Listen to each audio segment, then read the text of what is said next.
How hard is it to hack the battery of a power station? Let's talk about it today and how exactly you do that. What are you testing? What are you looking for? What are the important factors to consider when doing this? And today I've got an Oupes Mega 2 Pro, and I'm going to be adding a 5 kilowatt hour 51.2 volt floor-mounted battery to it, but I could add more. I could add 2, 3, 4. Once you do what I'm going to show you today, you don't have the limits that the power station manufacturer claims you have. Well, you do if you use their batteries, but if you do this, then you don't. And there's really only one drawback that I can really see, maybe two, and we'll talk about that here at the end of the video. All right, so what are we doing? We're trying to take a power station that just doesn't have enough battery reserve for us and expand that so we get a bunch more, right? You buy a power station, you think this is going to do everything I need, and it costs a lot of money, and you decide not to buy their expansion batteries because those cost a lot of money too. In fact, often more than the power station, and you're thinking this is going to work. But that 2,048 watt hours just isn't enough to say keep your fridge, your freezer, your light, your TV, your internet, and everything else running during a long outage. And you want to add more power to it, but you don't want to buy their battery, which is an option. You need at least 10,000 watt hours to keep everything running because now you've figured it all out and your little 2,000 watt hour power station is not going to do it for you. But it's got a big enough inverter and everything else. And you think, you know what, if I could just add 2 server rack batteries to this, would it do the job? Yes, maybe it would. And how would you know what battery to use and how to connect them together? Well, let's talk about that. First thing you must have, folks, is you must have a multimeter. This is a Fluke 301D. It is a amp clamp that does both AC and DC amperage by clamping this over the cables. You don't need one this fancy for what we're doing today. In fact, I probably have a cheaper one here. I do. I have a couple of them. Actually, I have another one sitting over there too. This is a Klein. This is very beat up. You could see it's pretty dirty. I've probably had this 15 years maybe. This one is Commercial Electric El Cheapo. It will also do the job. So either of these will do the job. You don't need an amp clamp to do it. And I'll drop some links down below for the Klein. I think it's probably much better than this one. I can even drop a link down on my Fluke as well if you want to see what I'm using, but you do need a multimeter. So I'm going to try to show you this. On the front, I have voltage AC, then V with a dotted line and a straight line, that is voltage DC. Then I have what looks like kind of a speaker sound with a circle around it. So if I go and I look at this, it has ohms at the bottom, which is that horseshoe. And then you got a couple other things, and all that is checking things like resistance and continuity. The next one you have is an A with a squiggly line. That is AC current. Above it is A with a dotted line and a line. It also says 0 next to it, but that is your DC current. This is a more expensive multimeter. I'll tell you that right now. I want to say I paid about $150 for this one, and yes, I bought it myself. Fluke is kind of the company that sets the standard for meters, and if you want a good one, you typically buy a Fluke. But the Klein works well, Greenlee works, others work too. So anyway, you're going to take your multimeter and you're going to open up the battery expansion port. And what you're going to do is you're going to change your multimeter to the DC setting right there. And then take the leads of your multimeter and connect them to those pins, just like that. Now I'm only getting 0.4 volts because this battery is off. The key here is if you're trying to test this and you don't know which goes to which, you might connect these two together and I'm getting 0 volts. But if I connect those two together like that, I get 0.4.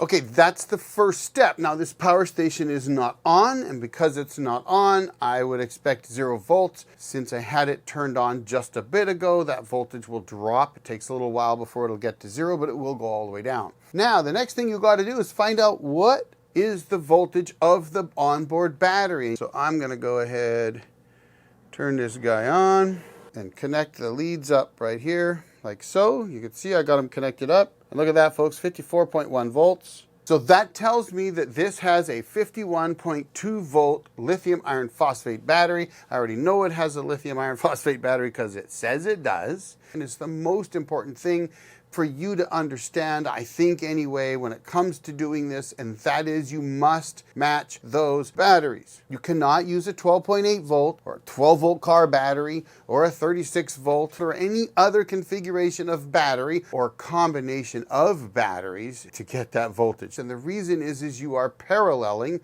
the two batteries. You're going to connect the positives and the negatives of the onboard battery and the external battery together. Once you connect those together, you don't really have two batteries anymore. Instead, you have what in the off-grid world we would call one battery bank. Now, I'm going to connect a battery with only 2,040 watt hours to one with 5,120. That's different, right? Different capacity, not different voltage, not different chemistry, just different capacity. That is okay when connecting them in parallel. You may have noticed that when I turned this power station on, that port was fully active. I know that because I got 54 volts at it. So it's definitely active. Some power stations, though, don't allow that. For example, the EcoFlow will not become active unless you put a resistor in to connect two of the communication wires together. Some power stations, like the Oupes power stations, they're already active. They're perfectly fine. You just connect them together. So now, the next thing you have to do is you've got to check the voltage of the external battery you want to add. You want these to be within half a volt of each other. That will prevent any crazy balancing stuff that might happen that people have said happens. I haven't personally seen it. I've even tested voltages that are completely off and they were fine. But if you want to prevent letting out the magic smoke, try to keep them within half a volt of each other. It's much better. Then when they're connected together, they're going to be happy. Everything's going to go well. And frankly, folks, that's it. I've taken an Oupes B2 battery expansion cable like this one, which has both ends connected to it. And I cut the end off, exposed it, got the main wires out, the main conductors that go to the batteries. I actually cut the communication wires off and taped them away on their own so they couldn't touch. So there's no communication. And this is the next thing I should talk about. When you do this, you are not going to typically see the correct percentage of your battery bank on the power station. The power station is going to typically tell you the percentage remaining of its onboard battery, but it can't communicate with the external battery that you're adding yourself. So it's going to tell you it's at 80% or 70% or whatever, but that doesn't really reflect both combined, although it should be very close. And my testing has shown it's usually within 5%, and that could simply be the difference in how they calculate things. Different companies calculate different ways, different algorithms or whatever. So it's not really going to tell you a totally accurate figure, but the real difference is going to be in how long it can run. It's going to tell you that it can run for 2 or 10 or 50 hours, but it doesn't know how much reserve power is left behind it. So if it says it's at 70% and you're drawing 1,000 watts off of a system like this one, that has 2,000 watt hours, it might think that it could run for, say, another 40 minutes like that, not realizing that you might have added 5 or 10,000 watt hours to it and it can run a lot longer. Is that a concern? Honestly, no. Why would it be? Don't get analysis paralysis. Who cares what it tells you? I live with an off-grid system out at my cabin. I don't live there full time anymore, but I'm always there. And I don't care what my meters tell me outside of, did my batteries fully charge up today and how far did they drain in the morning when I get up? Now, the last thing that I'm going to say before we hook all of this up and show you it working is one other consideration when you're connecting these kinds of batteries to a power station. Maybe you've got it all working and everything is great, and that is the charging capabilities of the power station. If your power station charges at 1,500 watts, which is pretty common, and you add 15,000 watt hours, you're going to need a long time. So you're probably going to want to have a secondary charger for your battery bank so that you can run that on top of also running the one on your power station. And I've done that many times. All right, let's get together. Let's hook this thing up. We're going to go down here, turn that on, and hope not to let any smoke out, which we didn't. All right, folks, here we go.